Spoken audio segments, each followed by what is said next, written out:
കൊലപാതകിയെ ആരും കൊല്ലാതിരിക്കാൻ സഹോദരൻ്റെ പ്രാർത്ഥന കേട്ടിട്ട്, കൊല്ലപ്പെട്ടവൻ്റെ പ്രാർത്ഥന കേട്ടിട്ട് മുദ്രയിട്ടവനാണ് ദൈവം.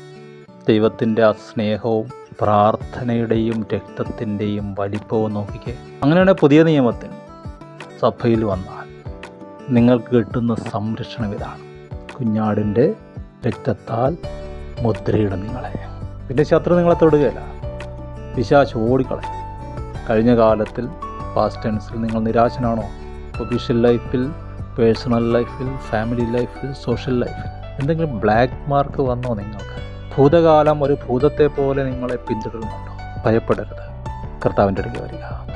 അവൻ ആ ബ്ലാക്ക് മാർക്ക് മാറ്റിയിട്ട് ഒരു റെഡ് മാർക്ക് ഇടും, രക്തത്തിൻ്റെ മുദ്ര. ദൈവം നീതീകരിച്ചവനെ ആര് കുറ്റം വിധിക്കും? യഹോവ എൻ്റെ പക്ഷത്തുണ്ട്, ഞാൻ ഭയപ്പെടുകയില്ല. മനുഷ്യൻ എന്നോട് എന്ത് ചെയ്യുമെന്ന് ധൈര്യത്തോടെ പറയുക.